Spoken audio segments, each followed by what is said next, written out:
교육 컨설팅 전문가 김형균 선생님과 함께하는 미국 교육 이야기 에피소드 9번째 시간이 되겠습니다.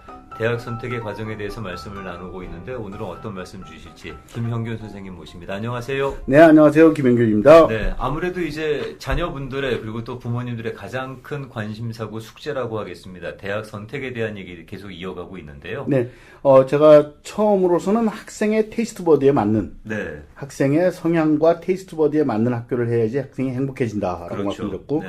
다음번에 전공 얘기를 했었는데요. 네. 전공에서 제가 마지막에 한 가지 빠뜨린 게 있습니다. 어떤 얘기? 전공을 생각을 할 때 학생이 할 수 있는 가능한 전공을 꼭 서너 가지 정도로 생각을 해라. 네. 그래서 그 전공을 다 서포트 해줄 수 있는 학교를 선택을 하라. 예. 예. 네. 그렇기 때문에 중간에 전공을 바꿀 때, 바꾸고 싶을 때 학교를 바꾸지는 않아도 되게. 그렇지. 그건 또 이제 숙제가 커지는 거죠. 그렇게 되면. 네. 네. 그렇기 때문에 학교를 바꾸게 되면은 여러 가지로 많은 부분이 복잡해지기 때문에. 네. 그러니까 그 전공을 한 서너 가지를 생각을 하고 그 서너 가지 전공을 다 서포트 해줄 수 있는 학교를 선택하는 것이 좋을 것 같다라는 점을 제가 말씀을 못 드린 것 같아서 그 부분 제가 첨언을 했습니다. 그 점은 저도 한번 제가 학교 다닐 때 실수했던 부분이에요. 네. 전공을 바꾸게 되니까 네. 아예 그 수능 시험, 그 학력고사를 다시 봐야 되는, 네, 그리고 대학을 다시 들어가야 되는 그런 일이 벌어지더라고요. 저도 수능 그래서 2번 봤거든요. 예. 전공 예. 바꾸느라고요. 그러니까요. 저는 네. 공대로 입학했다가 상대로 바꿔야 돼가지고. 아마 그거는 우리 어른들도 네. 부모님들도 아마 그런 사례는 겪어보신 분들이 많으실 것 같은데 네. 아이들만큼은 그런 번거로움은 좀 피해가게 하는 게 낫겠죠. 네. 그리고 한국에서는 이제 메이저를 바꾸는 것이 불가능했기 때문에 그랬죠. 그 당시에는. 그렇죠. 학교를 바꾸자는 좀 쉽지 않았던 부분이었기 네. 때문에 그런 번거로움을 감수할 수밖에 없었는데 그런 점은 염두에 두시면은 좀 큰 숙제는 피해갈 수 있지 않을까 싶습니다. 네. 자, 오늘은 대학 선택의 과정 중에서 어떤 말씀 나눌까요? 오늘은 이제 부모님들이 제일 생각하시는 그 성적과 학교를 어떻게 매칭할 것인가. 그렇지. 네. 그러니까 일단 뭐 아무리 입맛에 맞고 전공이 좋아도 붙어야지 갑니다. 그렇습니다. 그래서 뽑아줘야 가는 거니까. 어떻게 붙을 수 있는 학교를 선택을 할 것인가 하는 부분을 말씀드리는데 이거를 세 그룹의 학교를 만들어라라고 저는 말씀드립니다. 세 그룹의 학교면은 세 학교입니까? 아니면 다른 성격의 그룹 세 개입니까? 다른 그룹 세 개입니다. 네. 그러니까 첫째 리치 스쿨, 그다음에 미드레인지, 네. 그다음에 세이프티 스쿨. 네. 이 세 가지 군의 학교를 만들어셔야 됩니다. 본인이 꼭 가는 뭐 이렇게 좀 빡빡하긴 하지만 그래도 원하는 학교가 있겠고, 네. 그다음에 중간 그룹이 있겠고, 네. 그리고 이제 안정적으로 갈 수 있는 학교가 있겠죠. 네. 리치 스쿨이라고 하면은 내가 붙을 확률이 50%가 확실하게 안 돼. 하지만 20% 미만은 하지 말아야죠. 한 30-40%는 돼야지 그래도 어플라이를 하겠죠. 한번 들이대 보는 거죠. 네. 나의 드림 스쿨이야. 인데 이 리치 스쿨 그룹을 만드시면서 네. 굉장히 조심하셔야 될 거. 어떤? 리치 스쿨은 절대 숫자가 많으면 안 됩니다. 숫자가 많으면 안 된다는 거는 뭐 한 두세 개 정도. 2개. 맥스 3개. 네. 저는 2개가 가장 적당한 숫자라고 생각합니다. 그게 많으면 곤란한 이유는 뭐예요? 그 학교에 그 어디에도 정성 어린 원서를 내지 못합니다. 예. 그러니까 내가 그냥 성적만으로는 보기가 좀 힘드니까 원서의 에세이에서라도 다른 무엇에서라도 원서 전체에서 가장 정성껏 나의 최고의 노력이 들어간 나의 원서를 내야지 들똥말똥합니다. 근데 왜 대개는 이제 에세이를 생각하면서 부모님들께서 뭐 학생들은 그런 오류를 안 할 거라고 생각합니다만 부모님들께서는 얼핏 생각하는 게 그냥 같은 에세이 내용으로 그냥 학교 이름만 바꿔서 그렇게 해서 하면은 뭐 되는 게 아니요? 뭐 이렇게 생각하실 수도 있을 텐데. 그렇게 생각하시면 리치스쿨은 절대 못 붙죠. 내가 거길 꼭 가야 되는 이유를 갖다가 정말 정성스럽게 설득력 있게 아주 정성스럽게 그 학교에 맞게 네. 그 학교의 성격에 맞게 그 학교의 스타일에 맞게 잘 정비를 해서 정말 정성스러운 그리고 커먼 애플리케이션을 쓰는 학교일지라도 그 학교의 스페셜 그 여러 애플리케이션을 쓰면서 네. 에세이의 서플멘트도 잘 쓰면서 그리고 그 학교에 맞춘 정말 맞춤에 나의 정성이 잔뜩 들어간 애플리케이션을 내야 되는데 그거라도 내야 성적 부족한 걸 좀 이렇게 소위 좀 커버를 하겠죠. 네. 가능성이 있죠. 근데 제가 학생들에게 숫자를 줄이라는 이유가 12학년이 되면은 학생들이 AP도 많이 듣고, 네. 그리고 원서도 많이 내야 되고, 네. 여러 가지 준비를 많이 합니다. 네. 그렇기 때문에 그때 그 학생들의 머추리티에서 그렇게 정성을 다하는 원서를 낼 수 있는 학교가 2개, 3개 이상이 절대 안 되더라. 그 당시에 머추리티로 봤을 때, 네. 12학년 정도의 네. 그 학생의 발달 과정에서. 네. 그렇기 때문에 그 학교가 리치스쿨이 많아지면 그 그룹의 학교는 아무데도 가능성이 없어집니다. 네, 네. 그만큼 이제 만약에 리치스쿨에 본인이 성적이 좀 부족하다 그러면 다른 쪽으로라도 더 집중을 해서 보완을 해라라는 말씀이겠네요. 그렇죠. 정성이라도 드려야죠. 그러니까 정성이라도. 성의가 되겠죠. 네. 그러면. 네. 그러면 중간은 어떤 것 같아요? 이제 미드레인지가 제일 중요합니다. 네. 그럼 한 50%는 확실하게 넘는. 그렇죠. 내가 붙을 확률이 50%는 넘는 뭐 학교. 개런티는 안 되지만 그래도 네. 뭐 집어넣으면 확률은 좀 있어 보이는. 네. 네. 요런 학교를 저는 한 5개에서 6개 정도 어플라이를 하라라고 말씀을 드립니다. 네. 그래서 리치스쿨 2개, 미드레인지를 한 5개에서 6개. 네. 거기가 나의 메인 타겟입니다. 그렇겠죠. 네. 그래서 그쪽은 그러니까 나의 정성은 들어갔지만 엑스트라 정성은 들어가지 않은 네. 정도일지라도 붙을 확률이 있으니까 그쪽에서는 그런 대여섯 개 정도의 미드레인지를 꼭 준비를 해서 네. 그거를 내주시기를 레코멘드 하고 있습니다. 네, 5, 6개 정도는 한번 그쪽으로 도전을 해보는 거고요. 네. 뭐 그래도 혹시라도 모르니까 뭐 인슈런스는 있어야 되지 않겠습니까? 근데 세이프티 스쿨이 전체 세 그룹 중에서 가장 중요한 그리고 선택하기가 어려운 학교 리스트입니다. 아, 그래요? 네. 세이프티 스쿨은 내가 붙을 확률이 적어도 80% 이상이 되는 학교. 일단 넣으면 된다라고 넣으면 된다라는 생각이 많이 드는 학교. 네. 그런데 내가 만약에 다른 곳이 다 안 되고 그 학교를 가게 되더라도 네. 내가 아주 행복하게 다닐 수 있는 학교. 그게 과연 그런데 그 마음이 들 수 있을까 모르겠어요. 있습니다. 네. 네. 그리고 요즘 매년 갈수록 입학 기준이 점점 높아지기 때문에 맞아요. 실제로 이 리치한 미드레인지가 다 안 되고 세이프티만 되는 학생들이 꽤 있습니다. 아, 그래요? 네. 그렇기 때문에 이 세이프티는 저는 한 2개 정도 권합니다. 2개 정도? 네. 분명한 대로. 네. 그래서 그래서 선생님 여기서 네. 선생님께서 그런 학생들을 보시면서 뭐 제일 가고 싶었던 학교나 중간 등급이 안 되고 결국은 그냥 어떻게 보면 마지노선에서 됐어요. 네. 그랬을 때 학생과 부모님들의 반응은 어떠셨어요? 해피해요? 아니면 처음에는 그렇지 않은데 네. 대학을 잘 그렇게 선택을 미리 세이프티를 네. 그렇게 많이 콘시더를 해서 한 경우에 네. 입학해서는 학생이 행복합니다. 행복해하고 네. 근데 그렇지 않은 경우에는 괜히 어떤 쓸데없는 박탈감이라든가 상실감 많이 느낄 것 같은데 대학에 입학을 했는데도 불구하고 4월 1일이 되면은요 이불 뒤집어 쓰고 우느라고 방에서 안 나오는 애들이 꽤 많습니다. 예. 그렇죠. 그러니까 저는 이렇게 말씀드립니다. 10개를 어플라이해서 10개를 다 붙은 학생이 뭐냐? 이 세상에서 제일 바보입니다. 바보라고 생각하시는 이유는? 트라이를 안 해보고 내가 붙을 학교 10개만 하는 겁니다. 리치스쿨이 없었던 겁니다. 될 만한 학교만 집어넣은 거다는 네. 거죠. 네.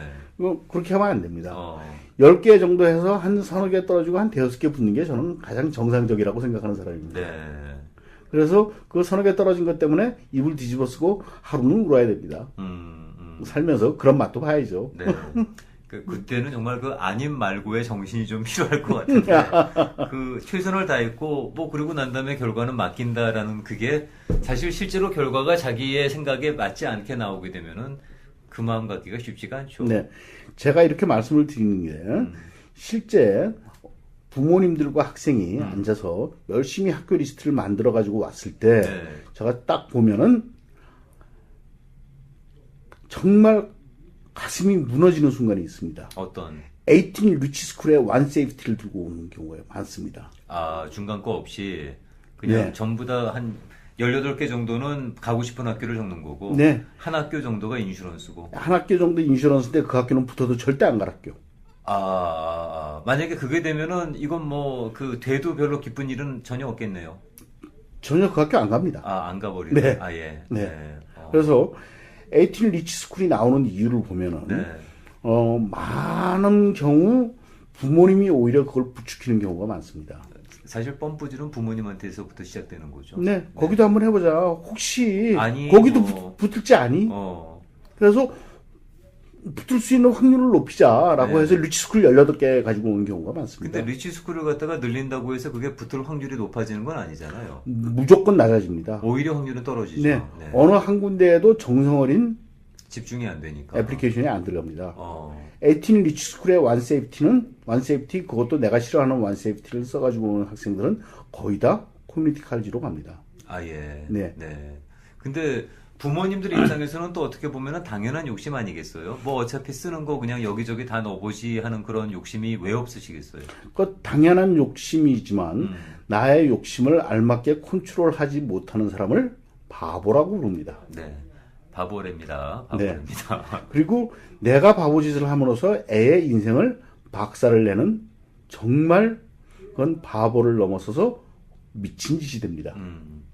그러니까 결국은 이제 만약에 가고 싶은 학교가 있어서 거기에다 그 집중을 하고 싶다 그러면 최소한 그 수를 줄이는 것이 집중도를 높일 수가 있겠다는 말씀이에요. 네.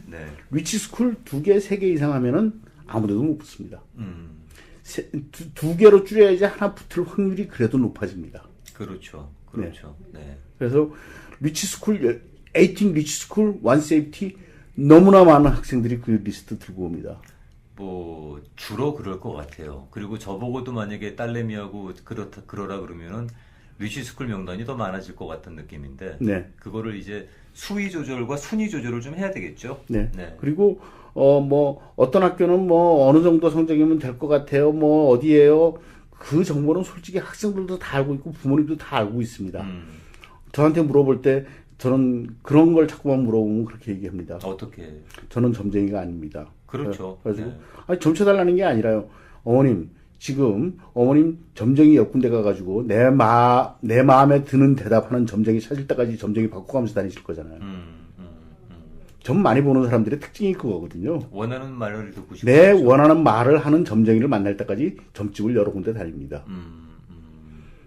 어머님 마음에 드는 점을 쳐주는 점쟁이는 그건 사기꾼이니까 그놈이랑은 아무 상종도 하지 마세요라고까지 제가 얘기를 해야 됩니다. 그럼 여기서 이제 들으시는 분들께서 궁금해하실 만한 질문인데요. 네. 아무래도 오랜 경험을 갖고 계시니까 그 경험에 비추어 봐서 뭐 본인께서 선생님께서 생각하실 때 될 것 같다 그러면 그 퍼센테이지라는 게 있잖아요. 네. 어느 정도는 그래도 내가 그 뭐 예상한 대로 된다. 네. 아마 그거를 궁금해하실 것 같은데 어떠세요, 선생님은? 거의 맞춥니다. 예. 좀 우기셔야 될 것 같습니다. 네. 그래서 이제 그리고 리치스쿨 리스트를 많이 가지고 왔을 때 이제 10여 명 원서 쓸 때 딱 만나는 경우도 있어요. 그 전에 만난 학생들이면은 제가 학생들 파악이 되는데 네. 그래가지고 리치스쿨을 숫자를 줄이라 그러는데 그 리치스쿨 18개에 안 들어있던 학교를 제가 갑자기 얘기를 할 때가 있습니다. 학생들이랑 얘기를 하다가 갑자기 이제 마지막 다 끝나고 나가는데 잠깐 들어와봐. Hey, you smell like brown 이라고 얘기했던 학생이 있습니다. 공부를 상당히 잘했나 보네요. 잘했던 학생인데 네. 18 리치스쿨을 들고 왔던 학생이에요. 근데 거기 브라운은 없었어요. 네. 그래가지고 왜 브라운이 빠졌을까? 줄이라고 얘기를 해가지고 겨우 설득을 하고 내보내는데 네. 갑자기 떠올랐어요. 브라운이. You smell like brown. You smell like brown. 네. Apply brown. 그랬는데 솔직히 다 떨어지고 브라운만 붙었어요. 야 그때 만약에 브라운이 안 나왔었으면 어떡할 뻔했어요? 뭐 다른 학교 붙은 학교는 있죠. 그렇지만은 하지만 그러니까 브라운은 근데 아이비인데 그 학생의 성향이 브라운이랑 너무 잘 맞았어요. 그게 이제 브라운 입학 담당자한테도 전달이 됐겠네요. 성적 순이 아니라 우리 학교와 맞는 애들을 뽑습니다. 그렇죠. 우리 학교 와서 잘 될 애들. 성적은 기본이고. 네. 그래서 그러한 거를 봤을 때, 그러니까 그때는 제가 그 얘기가 그러니까 미리 뭐 준비를 한 것도 아니고 얘기하다가, 네. Hey, you smell like brown이라고 얘기를 네. 하고 보냈는데 그 친구가 브라운을 했는데 다 떨어지고 브라운만 붙었더라고요. 어머님, 아버님 갈비 한 달은 사셔야 되겠네. 제가 떡 한 말 해오라 그래가지고 네. 저희 오는 클라이언트들한테 이거 브라운 떡입니다. 그리고 다 나눠줬습니다. 진짜 브라운 라이스 케이크 됐네요. 네. 그렇구나. 네. 그래서 이제 그래서 학교 리스트를 만들 때 네. 성적을 가지고 자 처음에 먼저 학생의 테이스트 버디에 맞는 학교들을 쫙 정리를 해야 됩니다. 그 학교는 30개, 40개, 50개도 좋습니다. 그렇죠. 네, 그때는. 네. 그러면서 전공을 가지고 그걸 또 좀 걸러냅니다. 그 다음에 그거를 다시 성적을 가지고 2개, 5개, 2개, 6개, 2개. 네. 그러면 10개가 되죠. 그렇죠. 제가 이렇게 할 때 유씨는 빼고 얘기했습니다. 살인만. 네, 살인만. 네. 유씨 전체는 저는 하나로 봅니다. 아, 그렇죠. 왜? 어느 캠퍼스가 많으냐 얘기 백날 해봤자 소용이 없습니다.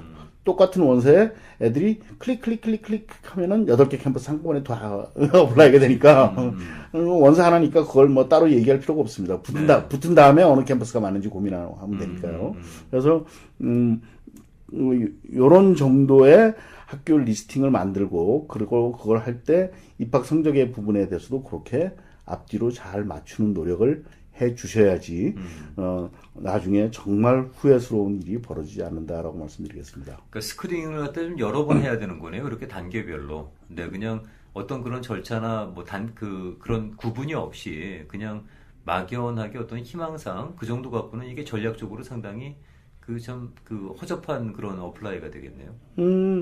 제가 이제 볼 때 이제 그런 경우가 굉장히 많습니다. 애 성적 가지고 어디 가가지고 얘기를 듣고 난 다음에 랭킹에서 요 정도까지 가능하겠다라고 학교를 찍은 다음에 그 위에 학교를 쫙 다 하는 사람들이 굉장히 많습니다.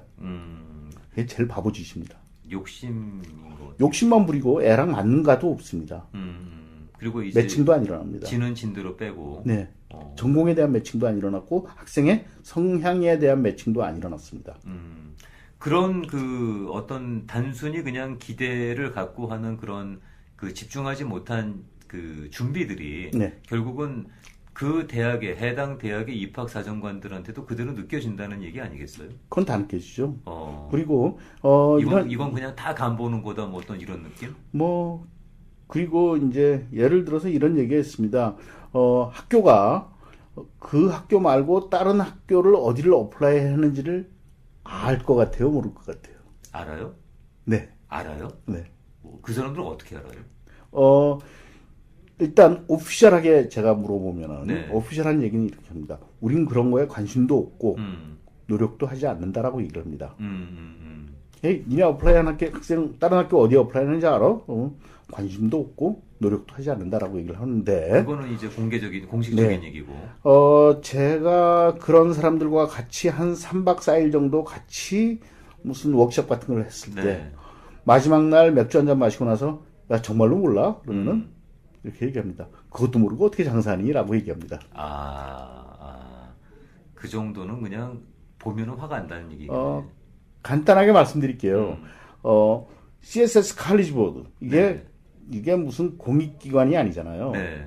사기업입니다. 네. 돈을 받으면은 돈 주는 사람한테 그 가격에 맞는 일은 다 합니다. 네. 학생이 한 학교를 어플라이를 했습니다. 네. 그럼 SAT 성적을 그 학교에 보냈습니다. 네. 다른 학교에도 SAT 성적을 보내겠죠. 예. 칼리지 보드에 돈을 주면서 이 학생이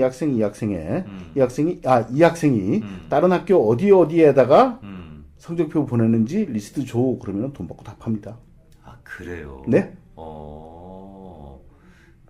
이 학생이 지금 현재 다른 어디에다가 어플라이를 했는지는 어떤 거에 이 학생에 대해서 관심이 있는 거예요? 아니면 이 학생을 떨어뜨릴까 말까 어떤 그런 경계 대상에 있을 때 확인해 보는 거예요? 제가 말씀드렸잖아요. 예를 들어서 예일과 콜롬비아를 동시에 어플라이 했다? 얘는 자기가 누군지도 모르는 애입니다. 그러니까 판단 기준을 갖게 되는 거구나. 네. NY와 코넬을 동시에 했다? 얘는 자기가 누군지도 모르는 애입니다. 저라면 그런 학생 뽑고 싶지 않습니다. 그렇죠. 당연히 뭐 사정관 입장에서는 네. 이 남자 저 남자한테 그게 이제 어느 정도 방향성이 같은 학교라 그러면은 이 학생이 어떤 그런 기준을 갖고 움직인다고 볼 수가 있는데 네. 이게 만약에 그냥 중구난방으로 들이대기식이라 그러면은 그 학생 자체의 어떤 정체성에 의심을 갖는다는 말이겠네요. 저는 그렇게 생각합니다. 네. 그렇기 때문에 에이틴 리치 스쿨을 가지고 온 학생들이 다 떨어지는 경우가 굉장히 많습니다. 오랜 세월 지금 현재 현장에서 학생들을 보신 분의 말씀이기 때문에 그런 점은 여러분들께서 좀 염두에 두시고 어플라이를 하시는 게 도움이 되지 않을까 싶습니다. 네. 그러니까 저는 제가 말씀드렸던 게 이래야 된다 저래야 된다가 아니라 옆에서 보니까 그렇더라 하는 것까지만 정리해 드리는 겁니다. 네. 근데 뭐 옆에서 보니까 그렇더라라고 말씀을 하십니다만은 대개는 거의 다 맞는다 그러시니까 네, 유념하셔야 되겠습니다. 자, 오늘도 교육 컨설팅 전문가 김형균 선생님과 함께했습니다. 다음 주에 뵙고도 말씀 나누겠습니다. 네, 감사합니다.